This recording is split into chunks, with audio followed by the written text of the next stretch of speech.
Chi asemba kwa ya kan Ghana hapa eka Bank of Ghana wonum abo. Na ehya ase no edom kese no be friends and job for the 2 yenim say Bank of Ghana ebu nkonta afimpinu ene aduonu enum 2025 no Bank of Ghana eboka opepepepem edunum echirepo ensia 15.6 billion Ghana cedis eno ene eka Bank of Ghana eboye. Na omde no betu dwa no ena na no kwasiada edom kuma no so friends and job for ije mu say da bi o Yanum a canon yet 15.6 billion. And 44 billion. Abuja for Mamuna Makwaba at the Bagan and Sim TV. So, Mom, is over like video, no best subscribe to the channel, no turn on notifications. Next time, videos of this nature, but also a bit Maccabi. I'm Wadaruma, but must also subscribe to the channel. They're very, very important. And I say, Abusia, until m0ney Abusia, some yen trim, Kwabusa 10 dear. Is a priority bar quite Ukabu imbu.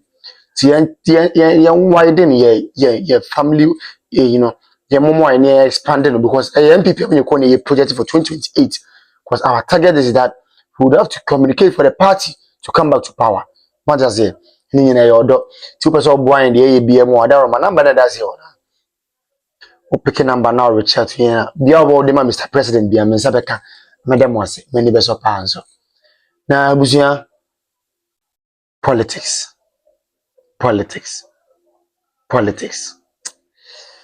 Yeah, now, your politics, yeah, careful. Your politics, yeah, now, yeah, very, very careful. Now, and some of course, and some of course, papa, and some, course, my make I say MPP, power. Yinya NDC gurus mom go say Bank of Ghana aboka. Na say Bank of Ghana aboka nti.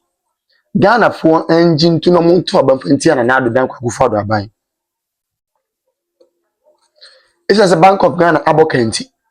Ghana for engine to no mpamo Dr. Ladi Mamu Bahumia.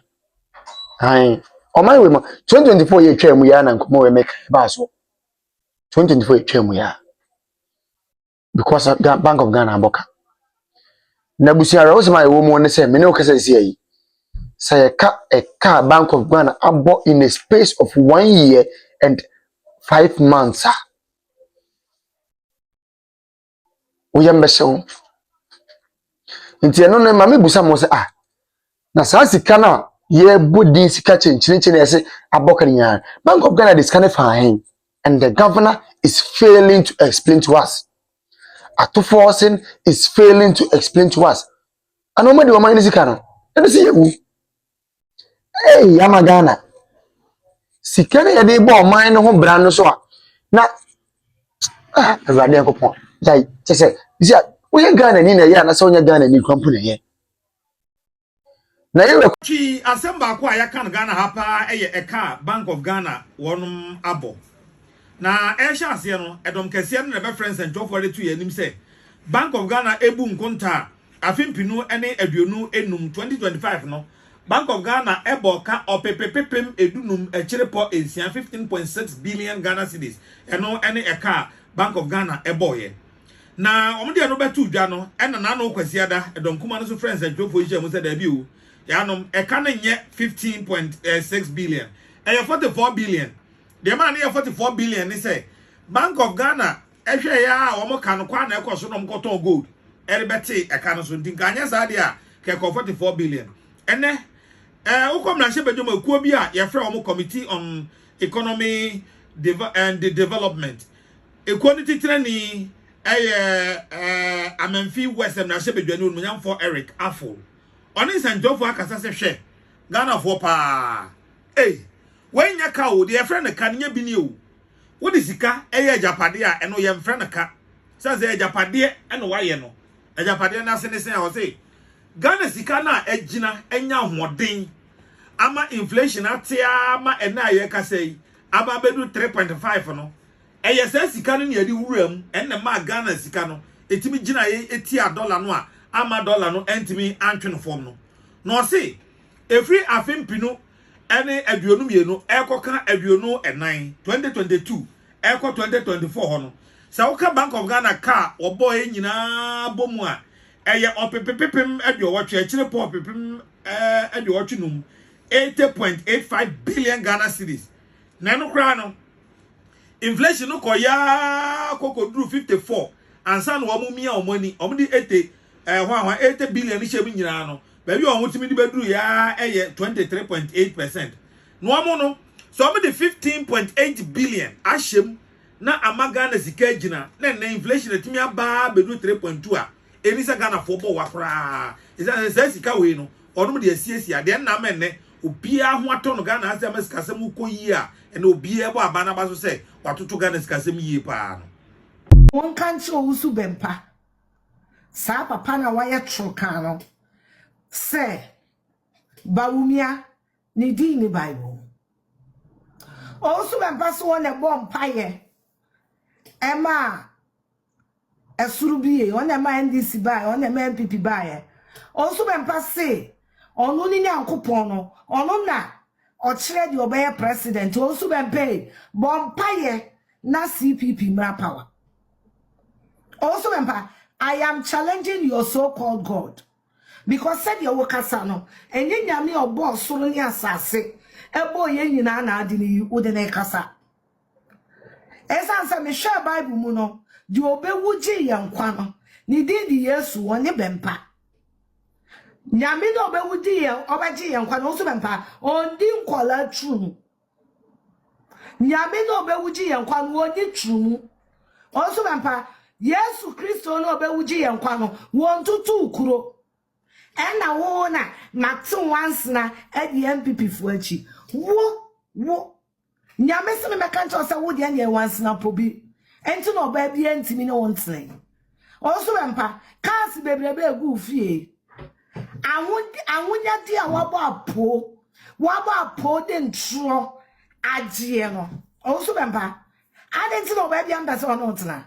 I just want to know enti se once na di MPP achi a wo de once na pobi ene didi wachi metu sala job nwunye nyan onwosa akani ase nwunye nyan se obata nyofo ase kwasi animu ate kwasi animu wo mese wo sra bi wo so ana wo na wo still tu hine esi hine a also bampa ma CPP for mra power ma CPP for emra power leja wo tete antes no wo jimi ni wani bre no ekom de wana apesa wo de bawumia ye twia pia no bawumia wonne wo kraso wonne wo shebraso wo church members nkwasiafo no wonne wo monum enne wo mo kranum enne wo mo maamia wodie so aboa awodie funa kare wo so empa no bawumia wonne mu bili mansa na wo ba kwasia se enna Duncan Williams no ka kire ne se asafo fo mo bonye che na aboa wo ye wan na MPP fo abesere mo ne fa che wo ho wo sepa cha yesa akola fofo obini wo ye wan wo so bempa wo kwasi animu kwasi atitito aboa wo diabetes wo ye wan ye kuro to 12 years ni entimi nko MPP fo me pa wa che wo ansa no wa power kwasi ya wo de twen na de me ye miwi awo me no ba chiche ni bini mama kwasi ya jimi aboa ye so kwasi ya na wo srente so wo ba sa ya wate kwasi ya o shete ni anwan se de wo ton wi wo ba ntemadwom aboa ncho we wate kwasi ya o kwata afre boys ni true mo wi a na wo be jimi wo ka sa ba wo ya be di true mo wo ka sa ba wo ni o be di true mo na me ye na me no abane hene na me na nsafo akwasi de bia nsafo akwasi de bia nsafo pa chi mi fa ko aboa once na pobi na di wachi no once na ni wachi o so empa de o se de o tie bia oba bia ampel untimi ni oba ntne fie then nyane 3 months untimi ene oba ntne fie then nyane 3 months 3 months untimi ni oba ntne fie. How many men have you dated? Kobusa mame kwasi kobusa mame busa mame na ne twa ye ne ka no Media me try to meet America. Oh, mamma, they trade on Kobusa, mammy. Some Emma do send on no more chimpana. And she up a papa see and penny now. Was I Kagana on Busa, mammy? Because media me train America. Me try to meet America. Busa, mammy. So what didn't tragedy and Chinana about to say. And I was say how many men have dated. At least I'm successful than your mother. How many men did your mother date? Busa mame, send a check, it's me and a compound house. Nature. Sa question busa mame. And mammy date to mama and yamaburo. It's busa mame, send a check to me and a compound house. Because as I told you, I own houses. Oh, mammy plot cronibi. I see ya to my DNA night. I'll boate. Yadi a tragedy Japadiana, mammy, the idiot. Edge in Trinam. I'll boa. Oh, mammy, for. I see ya. I feel back to Subempa. Would she mean no? Fair free NPP force what? Fair free NPP force so. Messe Bompire. Sawusi Yame, and the two in the sea in the foul. Quasia one. Bompire, na CPP mra power. Bompire, na CPP, emra power. Nemi ni awuku. Ye mimi wo tumi an kamese san pa ne ningo prampram we ne fen say on there soko LGBTQ dede oye wo position no bepem nde ya paase ye maba wa ne ye nkola yi na toba me de amembo wo mimi hu so e bisa hwese ne ala pass aye sensa mampom obi anko ma wo ye te la pass ye se ne ye hu no na ka ye ba ye ton ade na membo we de ye papa timide omu aban ni na NDC na minya ka arisha furo mu nyina the whole government ya arisha from Mahama to the end ya arisha furo mu nyina eso sise ebi mu so abomodin pa abugina pon petroleum guy o lawyer Edweji ani obi se Sami Jemfi Ato Forson nkofo bi ho a ye be so mampani so onko so maintain omo no mo so mu yi omo mfimi de me my family are encourage for the say first one yes I'm George and am man peniku am letter me am bonidin papa obai any okay enyama bebre okan me angasa me gina he enyama bebre Sam George kan a ye di ohiso body na chi a obai a enyama bebre me boso che ono anim ne ho me wati wo hu me what ya che enyama bebre this ne de yes what Mrs. Sane education minister na juma de enso ni kra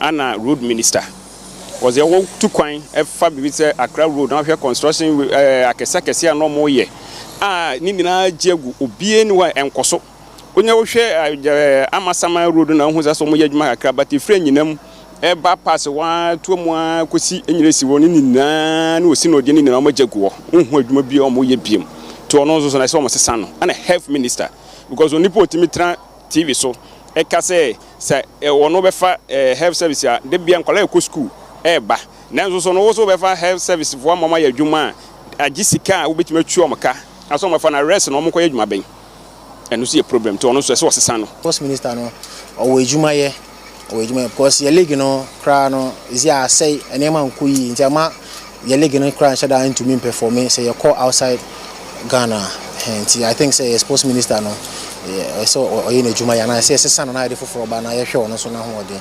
But this is an AG who will come and bastardize people, pronounce people guilty because they know that the order has nothing. The order is a calculated attempt to tarnish the images of people. They are in their second year and they have not been able to prove a single case. You see, I have always maintained this and I've said it even to a fault, that if not for the NDC, nobody would have ever said a politician is corrupt in this country. Because before someone is accused of corruption, nobody is guilty until proven guilty by a competent court, right? Now, almost all the politicians who had been found guilty in this country are all NDC. All. From NDC 1, about 6 people went to jail. NDC 2, same. Even when Mahama came his first time, we had 6 people convicted. But none from the MPP. None. They will always use corruption as a bait and tell the people of this country that these people are corrupt. And they will use that to win elections. They did the same in 2008 with Fifi Kwenti. as propaganda secretary, mention people. They mention